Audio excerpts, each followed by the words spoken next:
Hi everyone, welcome back to my channel. I'm Huck. Today I am doing a top 5 Wednesday topic. So it has been quite a while since I did a top 5 Wednesday, but I thought I would get back into it today.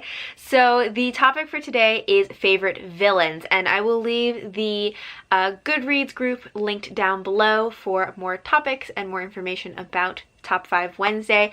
But as I said, today we're talking about our top 5 favorite villains. So let's get into it. So when I first saw this topic, the first villains that popped into my mind were actually a pair of villains from a series, which are the Dane twins from the Shades of Magic series by V.E. Schwab.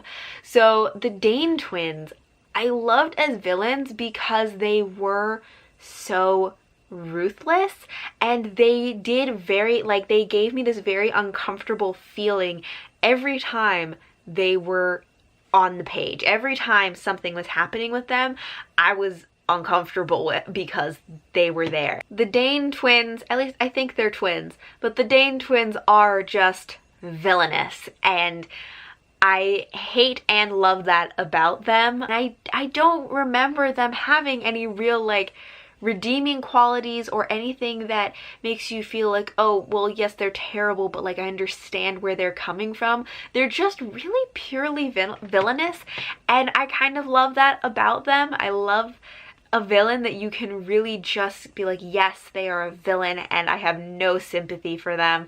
And I wanted more of them because of that, because they were so villainous. I love a villain who will give you that visceral feeling when you read about them, and I love a villain that you love to hate. So the Dane twins really did that for me. Another villain that came to mind pretty quickly for this topic was Levana from Fairest. So Levana is actually the villain in the Lunar Chronicles by Marissa Meyer, but she has her own novella, Fairest, where we get more information about her and her backstory. And I really enjoyed this book. This actually may have been my favorite part of the Lunar Chronicles because we get to learn more about Levana and her backstory and just her twisted mind and how she doesn't understand humans or people, I guess, because technically she's not human, she's lunar. But she's this villain who, since these are all based on fairy tales, she's kind of the evil stepmother character. But we get to find out more about her and how she's not sitting there just being like, haha, yes, I want to be evil because evil is great. She is not exactly evil, and it's not that she becomes a sympathetic character.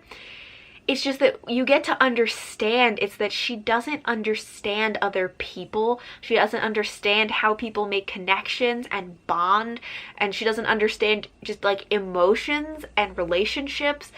And she's so controlling and manipulative, and then doesn't understand why she doesn't get the kind of relational or emotional feedback that she is looking for, because she is looking for something from people. She's looking for connection, and she doesn't understand how to get it, and all of the means that she tries are manipulative and controlling and just terrible. She does terrible things to people to try and get the kind of connection that she's looking for and the kind of validation that she wants. Interacting with other people and relationships just did not compute in her mind, and it made her a much more interesting character, and I liked her so much more as a villain after reading this book. Then I have a villain that didn't really intend to be a villain, which is Piper from the Raven Cycle by Maggie Stiefvater. This is the third book, Blue Lily Lily Blue. I think this is the book where Piper first shows up. I can't really remember that well because I read these books all pretty close together, so they kind of blend in my mind. But Piper is a character who kind of inadvertently becomes a villain, and she doesn't even really care that much. She, again, is a villain that's not being like, yes, I will be a villain and I have this master plan to take over or do anything. She just sort of gets plopped into the middle of this, and then to save her own life she kind of ends up in this villainous role, and she's kind of a morally ambiguous person to begin with, so it's not that hard for her to become villainous. But yeah, she's not like a villain mastermind. She's just sort of there and then just starts doing bad things to people. But what I really loved about her was her attitude. There's a moment in this where she's talking to one of the character I guess that she is the closest to in this series, and the character is essentially telling her, like, you know, I'm out for myself. I care about myself more than I care about you. And you think that this would be like wounding to her, but she just goes, samesies. And like, I just love that about her. And that she wears like bright pink leggings and things like that. And like, she just isn't the usual kind of villain. That she's so flippant and so self-centered and like kind of like cutesy in some ways. And she just doesn't care about being a villain, but then like ends up being one somehow, and I love her for that. And she just was such a funny villain to me in that way. Then I have a character who, I guess not exactly a villain, but is a character that I hate a lot, who is Kyle from Ship of Magic by Robin Hobb. So Kyle is the brother-in-law to the main character in this story, and I don't know if he would exactly be called a villain.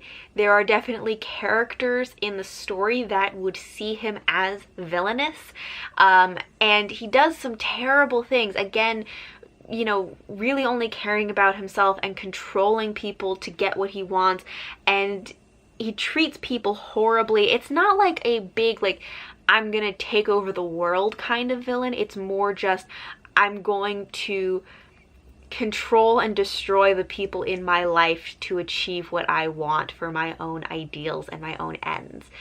And I absolutely hated him, but I thought that he was such a great villain, again, because he evoked this really intense emotional and visceral reaction from me, and that's what I loved about him as a villain, because of how controlling he was, but also how like he had such convictions that he believed so strongly that he was right and that he was morally correct. He's just trying to protect people and do what needs to be done, but the way that he goes about it just is destroying people's lives around him, and it just ends up so horribly for everybody. I'm not sure if he even 100% counts as a villain, but in many ways he is villainous. But he thinks of himself as a good person. He thinks of himself as someone who is doing all of this to people for their own good. And in that way, he actually kind of reminded me of like Umbridge from Harry Potter, that person who has that such intense self-righteousness and that feeling of, I'm doing this for your own good and we're doing this to follow the rules, but we're going to destroy you as a human being or destroy your life or other things in the process because those don't matter as much. So I definitely saw him as a villain, and I enjoyed hating him as a villain. And last but not least, again, I have a duo who are not teamed up. They dislike each other, but they are from the same series, which is President Coin and President Snow from The Hunger Games. And I'm holding up the last book in the series because this is the one where President Coin really comes into play. And the thing that I like about these two characters is that they are on opposite sides. They are both villains because they are both at extremes of their ideology, and the pairing of the two of them I really like as villains, and that you can see the detriments of both ideologies when taken to too much of an extreme, and you can see how they have different methods of controlling people. Again, I guess all of these villains are very controlling and manipulative, but what are the means that they are using? One of them uses like more overt control and more of that, like, I'm doing this for your own good, and that we have to keep your life regimented and controlled and kind of suck all of the happiness out of it in a lot of ways, but it's for your own good. whereas the other is gaining control and power by giving people everything that they want, making them live these hedonic lifestyles so that people will give up all of their rights and all of their morals and any responsibility that they feel to each other and the world or just like anything, because they have these hedonic pleasures. And so they kind of control people in opposite ways, but they are still seeking control and power. And I love the pairing of the two of them and the way that we can see how villainy can be played out on either end of the spectrum. So those are my top 5 favorite villains. Let me know in the comments what some of your favorite villains are, or if you agree with any of my favorite villains. Thank you all for watching, and until next time, bye!